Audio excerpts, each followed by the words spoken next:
क्या नाम है आपका? रोशन सिंह। रोशन सिंह। ये इतना मोटा हो गया था, अब तो मेरे साथ एक दरवाजे से दो दो निकल रहे हैं। पहले तो सिंगल निकलना भी मुश्किल हो रहा था। कितना हो गया था? 125 किलो का। 125 किलो का। और अब 117।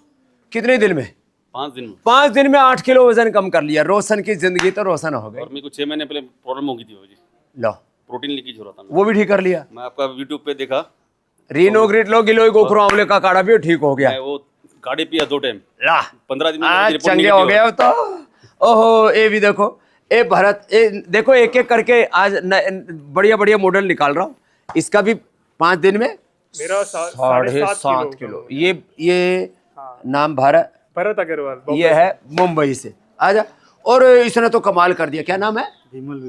विमल। कितना हो गया था? 100 पार करके चला गया था ये। अब इसने 25 किलो वजन कम कर लिया, 76 पर आ गए। ये प्रमाण है पूरा। लो, मैंने तो पूजा का तो 70 किलो, यूके वाले का और मुंबई वाले का 50 किलो कम किया। बीपीवी 200। लो, ब्रेन की नसें नहीं फटी, हार्ट अटैक नहीं हुआ। ये हमारे राधे राधे वाले पंडित जी आ गए। क्या नाम पंडित जी? सुबह दुबे जी। और ये भी अब यजमानों का माल थोड़ा ज्यादा ही लग गया था।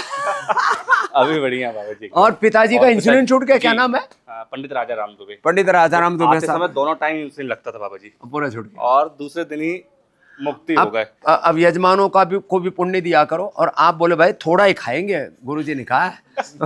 जी भाई तुम्हें भी पुण्य मिले और हमारा भी स्वास्थ्य बस ठीक है। बाबा जी की आंख बस ठीक हो जाए, बस। वो भी ठीक हो जाए। जी। और ये है मानवेंद्र सिंह। और मानव क्या, महामानवेंद्र सिंह नाम रखना पड़ेगा इसका। कितना हो गया था? 134। और अब 128। कितने दिन में? 3 दिन में। 3 दिन में। लो 5 किलो। जोरदार काम हो रहा है तेरा तो। इतना बड़ा कैसे था? वही खाना पीना ज्यादा, क्या खाते थे? सही सही बता। चिकन क्या बकरा सब जमा हो गया था। दिखाना तेरा पेट। अरे रामा रामा, कितना मोटा सा है। अब देख, दया कर। कहाँ होगा अंदर, कहाँ छिपेगा, सब दिख रहा है। अब रोज करना बेटा, ये अच्छी जिंदगी है ना। अब क्या बच्चे बच्चे ऐसे मस्ती में खा लेते हैं। अब बेटा शाकाहार, अपने सब बड़े बुजुर्ग, राम जी कितने वीर थे, बहादुर थे। महाराणा प्रताप, छत्रपति शिवाजी, सब शाकाहारी थे। महाराणा प्रताप की कहानी सुनिए। जब वन में गए तो किसकी रोटी खाई थी? बकरा मुर्गा का, वो तो बाजार में तो शिकार करके खा सकते थे। किसकी रोटी खाई थी? बोले घास की रोटी खाई थी। मीन्स अपने बड़े बुजुर्ग बेटा सब शाकाहारी थे, बड़े बलवान थे। महाराणा सांगा से लेकर, महाराणा प्रताप से लेकर के छत्रपति शिवाजी महाराज से लेकर रामकृष्ण, हमारे सभी महापुरुष योगी थे, शाकाहारी थे। चल, और ये तो कमाल हो गया। अरे तनिया तो उठ गई, 4 बजे की उठी हुई थी, अभी दोबारा सो करके उठ गई। खुशबू, इसको फार्मासिस्ट क्या किया था? पीएचडी किया, फार्मास्यूटिकल साइंस में पीएचडी। और इसकी फार्मेसी गड़बड़ हो गई थी। इसका अंदर का क्या बता दिया था? पीसीओडी था, वेट बढ़ गया था, ए बाबू, ओबेसिटी हो गया था। फिर उसकी वजह से देखो देखो देखो। और फिर मैं यूएस में रहती हूँ, तो वहाँ पे मार्जिन थोड़ा ज्यादा स्ट्रिंजेंट है। हाँ। तो वहाँ के डॉक्टरों ने मुझे प्री डायबिटिक में डाल दिया, उसका मेडिकेशन स्टार्ट कर दिया। हाँ। तो ये सब था। अब देखो इतने अच्छे बाबू आए धरती के ऊपर। ये देख, अब ये इसलिए धरती पर प्रकट होगी, योग्यता, नहीं तो अभी ये आसमान में विचरण कर रही होती। तो बड़ी खुश बच्ची है। तो देखो अब खुद इतना सब पढ़ी लिखी है, लेकिन बोला बच्चे नहीं होंगे। इसको भी बोल दिया था बच्चे नहीं होंगे, ये भी पढ़ी लिखी है। मैं श्रीमती मयूरा उपरानिया और मैं हायर सेकेंडरी में लेक्चरर हूँ बायो की। ये बायो, इसकी बायोकेमिस्ट्री गड़बड़ हो गई थी। डॉक्टर ने क्या बोल दिया था? बच्चे नहीं मना होंगे। ही कर दिया था कि नहीं होंगे, तो और होंगे भी तो मर जाएंगे। वो हाँ।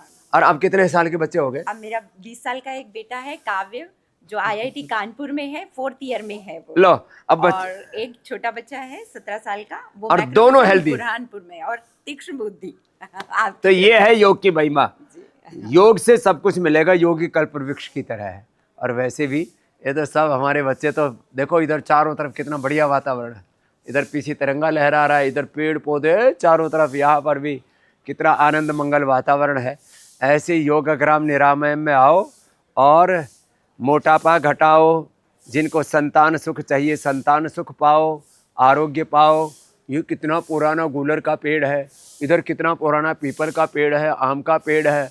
और इधर देखो ये वट वृक्ष के, ओहो, इसमें तो जटाएं नीचे तक, जैसे हमारी दाढ़ी लटक रही है ऐसे इनकी दाढ़ी लटक रही है। तो ऐसे सारे निसर्ग के बीच में प्रकृति और संस्कृति के आपको सूत्र देते हैं। ये देखो, ये ना इसकी जटाएं ना खाने में भी बड़ी अच्छी लगती है। बड़ की पीपल की जटाएं ये मन मस्तिष्क के लिए बड़ी अच्छी होती है। उदुम्बर, इसकी सब्जी बना करके खाओ। गूलर के पत्ते, किसी को कोई विषपान कर लिया हो ना, संख्या या कोई दूसरा जहर, ये गूलर की विशेषता बता रहा हूँ, ये आपको कहीं शास्त्र में पढ़ने को नहीं मिलेगा, ये अनुभव से पता लगता है, हमारे गुरुओं ने बताया हमको। गूलर के पत्तों का रस पीने से सारा शरीर का जहर निकल जाता है। और गूलर के फल, ये छोटे बड़े अलग अलग प्रकार के गूलर पहले गाँव में बहुत हुआ करते थे, बड़ा ज़बरदस्त उदुम्बर कहते हैं इसको। तो इसकी सब्जी बना करके खाओ, इतनी ताकत मिलती है इससे, गूलर से भी और पीपल के फल से भी, बड़ के फल से भी। पीपल और बड़ के फल को लोग ऐसे ही समझते हैं तो ऐसे ही पैदा हो रहा है, इसके गुण नहीं समझते, ये सबसे ज़्यादा शक्तिशाली होते हैं। तो ऐसे ही जिनको स्वास्थ्य चाहिए, जिनको शक्ति चाहिए, जिनको आत्मोपचार से आत्म साक्षात्कार की राह पर सेल्फ हीलिंग, सेल्फ रियलाइजेशन से लेकर के कलेक्टराइजेशन, आत्मानुशासन से लेकर के जीवन को कितनी ऊंचाई देनी है, तो योग एकमात्र विकल्प है। बस सब योगी बने, निरोगी बने।